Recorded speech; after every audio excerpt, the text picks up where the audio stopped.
All right, guys, I think we are live. This is Calm Belly TV, my weekly live show where I go into a topic related to the FODMAP diet and take your questions. So right now I'm slightly nervous because I'm trying out some new software that lets me actually schedule these things. Oh, and that's me on my computer. It lets me schedule these videos in advance so I can give you the link directly in the Facebook group and it'll take you straight to the video, which is a lot easier than having to go to my Facebook page and find it or go to the videos tab. So it's something new. It might be a little shaky. My lighting's a little funny, but it's going to make it easier in the long run for you to find the videos. Okay, so today's topic is how do you know when it's time to start testing FODMAPs, when it's time to start the reintroduction phase, which is the fancy name for testing your FODMAP tolerance. All right, so I'm going to give you 3 ways you know it's time. These are really concrete things that show you when you know that you're done doing the elimination phase, when you can move on from that really restrictive part of the FODMAP diet and actually learn your personal tolerances so you can start bringing FODMAP foods back into your diet and it doesn't have to be so restrictive. And you can really get a lot more variety once you know your personal tolerances. Alright, so if you're new around here, I'm Julia O'Hara and my website is calmbellykitchen.com. I'm a health coach and I specialize in helping women with IBS do the FODMAP diet and manage their symptoms in a practical, no-stress way. No stress, no deprivation around here. Okay, so let's get into today's topic. I've got my notes here. Since I'm using this different software, I usually look at my notes on my computer. It's all so new technology. And if you're here watching live, I see some people have hopped on. I will take questions at the end. I'll kind of try to make it easier to view this stuff again by going through the content and then doing the questions at the end. So definitely sit tight and I'll have time to answer your questions. Alright, and if you are here live, I would actually love it if you would let me know that everything's working because, like I said, brand new stuff. So give me a thumbs up or a heart or a comment. I would love to see that things are looking good on your end. Alright, so how do you know when it's time to test FODMAPs? I've got 3 ways, and these are really straightforward. This is not any clever, weird stuff, but it's important that you really think about these benchmarks as you're going through the FODMAP diet so you don't get stuck in the elimination, in the deprivation phase for too long, because it's just not necessary. It serves a purpose, and then you move on. So the first thing that you want to see to know that it's time to move on to testing FODMAPs is that you've gotten consistent improvement in your IBS symptoms. Okay, and I'm going to explain exactly what I mean by that. Alright, I think someone liked the video, things are looking good. Okay, so you want to see consistent improvement in your symptoms. So that doesn't mean that you have 100% improvement, that all of a sudden IBS is completely and totally eliminated. That doesn't typically happen. That's not the typical results for most people. It can happen.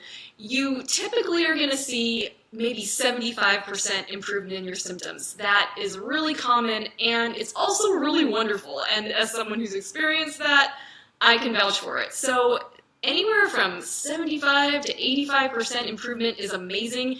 If you see about 50% improvement in your symptoms, that's great too. So that's kind of the level where you see enough of a difference by eliminating FODMAPs that you know it helps you. You want to make sure that eliminating them actually helped, and it lets you know, feel so much better so that when you do test your tolerance to all these high FODMAP foods, you'll know and be able to recognize symptoms.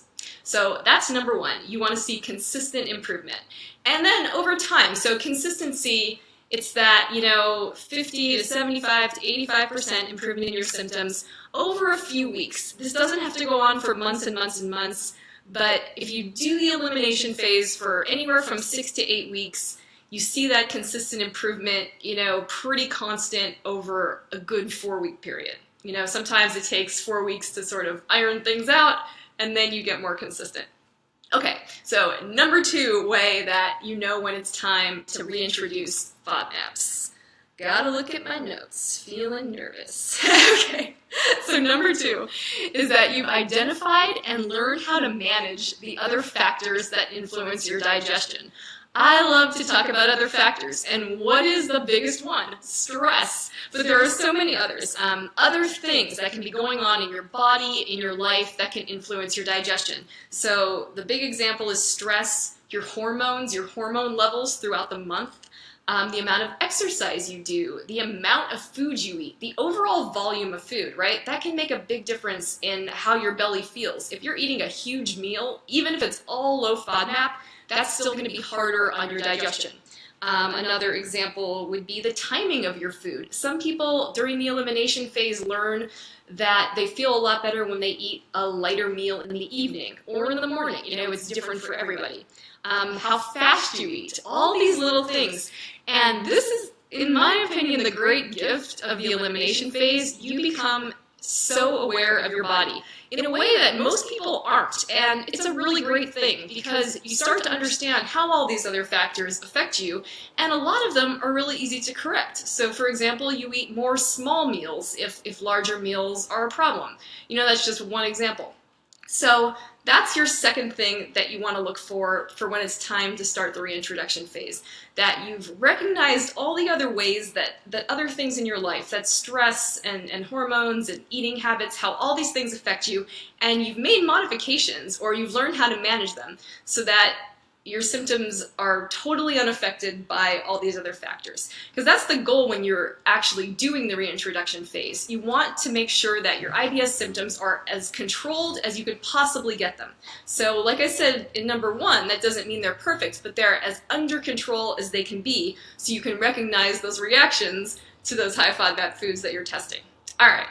I hope you guys are following me. I'm getting the thumbs up. Thank you. I love to see that. I don't know if you see them, but they float across my screen and I love it. It makes me feel secure. It's great. Thank you. All right. So number 3, how do you know when it's time to reintroduce FODMAPs? Number 3 is that you have a black belt in taking FODMAPs away. All right. So what I mean by this is that you are really good at taking FODMAPs away. You know how to avoid sneaky FODMAPs in ingredient lists. You know how to read ingredient lists and what to avoid. You know where the FODMAPs usually show up in restaurants and how to avoid them and how to, eat with other people in social settings and still, stay on a pretty much low FODMAP diet. What else? You have your go-to meals and snacks. You have just become really good at it. And that's important because during the reintroduction phase, you need to stick to that low FODMAP diet.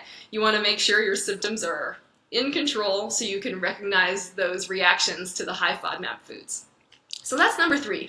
You're a low FODMAP black belt. And I'm going to add one more thing onto that, which it's a really great skill to have mastered, using the FODMAP app, have mastered low FODMAP. That's great, and it's a great thing to be able to fall back on that. If things just go off track, if you're having a really stressful period in your life and you just want to make sure your digestion is as calm and as comfortable as it can be, you can always go back to that, but being in that state for too long isn't necessary, and it's overly deprivatory, which is totally not a word, but it's more restriction than is practical and than is healthy. So those are the 3 ways that you know it's time to reintroduce FODMAPs. So number 1, you've seen consistent improvement. Number 2, you've identified and learned to manage all the outside factors that affect your digestion. And number 3, you have a black belt in taking FODMAPs away. So you know what you're doing, and you know that you've done it to the best level you can.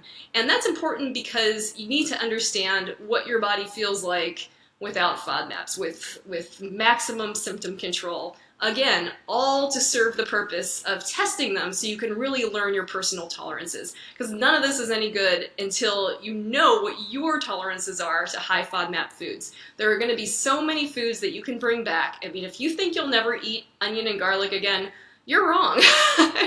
I just finished up with my group coaching class who were testing FODMAPs in the free to eat program, and they're all bringing back onion and garlic in small amounts. Okay, not every single person, but the majority are. They're learning that they're able to tolerate small to moderate or even large amounts of so many of these foods that they've been avoiding for a long time. So that's why it's so important to get on to the reintroduction phase when you're ready, and just get back to having that freedom and having that variety in your diet. Okay, so next week on Calm Belly TV, I don't always give you little previews because it's not always planned, but this time it is. So next week we're going to talk about how to create your timeline for testing FODMAPs. So I'm going to go in depth on how to decide, when you should test, like, every other day, every day, how you figure that out, how you can actually plot it out. And so when you watch the next episode, I want you to be able to watch it and have a timeline figured out for you. So that's what the next week's topic is going to be. Hopefully this tech setup worked out well and we'll be able to do that again. And I'll send out a notification, or I'll tell you about it again in the Friday newsletter, and I'll try to set it up so that you can actually be added to the list if you want to be reminded of next week's Calm Belly TV. All right, that was a lot. Does anyone have any questions? I'd be happy to answer your questions right here live. I'm wondering if the comments aren't showing up where I'm looking. I better make sure that I can see this. I can see the reactions, but I'm not seeing comments. So let me just make sure I'm in the right area here.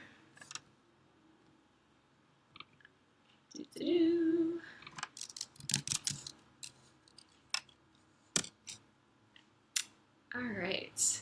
And if you guys have topics you want to suggest for future Calm Belly TV, I love that. I am all ears. The point of this is to talk about the topics that you're most struggling with or you most need answers about. So I absolutely love your suggestions. All right. And of course, I seem to be having slow internet right now.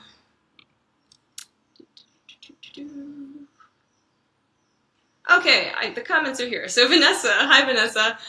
Are FODMAPs different than food allergies? Yeah, they are. So it sounds like you're just learning about this. It's a huge, crazy topic. So FODMAP intolerance, it really is technically a food intolerance, whereas allergies create a really specific kind of reaction in the body. So the best example of an allergic reaction is like anaphylactic shock. People get really red, sometimes people can't breathe.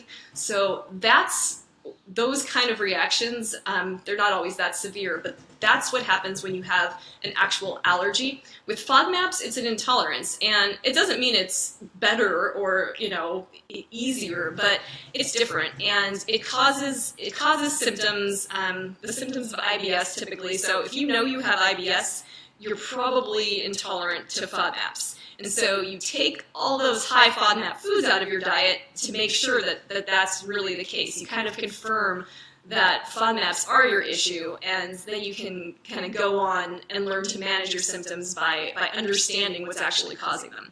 So let me know if that answers your question. But yeah, it is different, and it's possible to have food allergies and also be intolerant to FODMAPs. So that's the case for many, many people. That's a great question. All right, can I answer any other questions, even general FODMAP questions while we're here live? I don't know how long I've been talking, but it feels like a while since I'm so worried about my about my new video software. All right. So yes, so next week, oh good, we have a question from Anne-Marie. I've been on the low FODMAP diet for just over a year. I'm feeling great. That's awesome. Is it possible that my digestion could be adversely affected by being without FODMAPs for so long? I feel like I have that black belt in FODMAPs. All right, okay, I'm glad that kind of resonated with you. Okay, the truth is that being on the elimination phase, where you are just trying to eliminate as many high FODMAP foods as possible, it can have a negative effect on your digestion.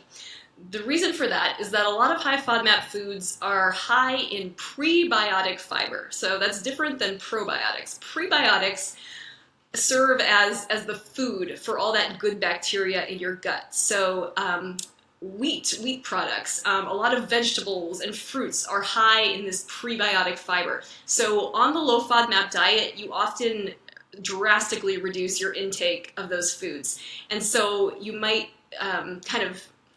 it might take a toll on the good bacteria in your gut, which is important just for overall good digestion, even unrelated to IBS. It's just good to have that good bacteria throughout your digestive tract. So that's why it's so important to kind of not stay in that elimination phase forever, to move on and actually test your tolerance, because as I was kind of saying, it's very likely that you'll be able to bring back certain FODMAP categories in either large or moderate amounts. So you test them individually. You might find out that the fructose category doesn't really give you symptoms, and you can start eating all those foods in that category, which is a ton of vegetables and fruits and all sorts of things. And that way, you're getting more variety in your diet, and it's just better for your gut and for keeping your gut healthy. So that was kind of a long answer, but that's an important question. Natalia, hello. You're so right about the impact of stress on IBS symptoms. I just finished my graduate degree, and my symptoms are so much better now that I'm not stressed out. What types of things do you do to decrease stress? It is so true. It is the truest thing. I think dealing with stress, I think it's a million things can work. You just have to find out what works for you. I think for me, I love to cook. Now, some people, that's not going to be a stress-reducing activity at all, but for me, that's bliss. I love to be, relaxing, cooking in the kitchen. Or, walking my dog. For me, like, activity reduces stress. For you, it might be talking to a friend on the phone. I'm like, I don't like to make phone calls, so that doesn't reduce my stress. Yoga. I hate yoga. Some people love it. It's kind of trying anything and really just finding the one that works for you and your lifestyle. And, we all kind of have different stressors, too. So really identifying the specific stressor. So if a certain work colleague stresses you out, somehow specifically finding ways to manage that or even avoid that if at all possible. That's just kind of a silly example. Any more questions, guys? Thank you so much for the questions. I love it. All right, so I'll just remind you one more time, back here next week, we're going to talk about how to figure out your schedule, your timeline, what reintroducing FODMAPs really, really looks like. So back here next week, if you're not on the Calm Belly Kitchen Crew email newsletter, you can sign up. I'll actually leave a link to sign up. That'll just make it easier. I'll leave a link under this video, and I will send you a reminder on Friday. And if you want personal help to do the reintroduction phase, I do one-on-one coaching, and I have coaching spots available now. So go to calmbellykitchen.com. There's a Work With Me button right there in the top of the website, and you can see how you can work with me one-on-one to do the reintroduction phase. Totally personalized for you and your lifestyle and your food needs and all the support to make sure that you get through it and actually use your results to create a lifetime eating style. So you're not just going to see what your reaction is to honey, you're going to use that information to figure out all the foods that you can eat in the right portions so that you can have a ton of variety but still keep your symptoms in control. So go to calmbellykitchen.com, work with me if you are interested in coaching. All right, guys, thank you so much for watching. Thanks, Natalia. All right, I will talk to you next week. But I have not figured out how to elegantly exit this video yet, so I'll keep chatting. All right, bye, guys.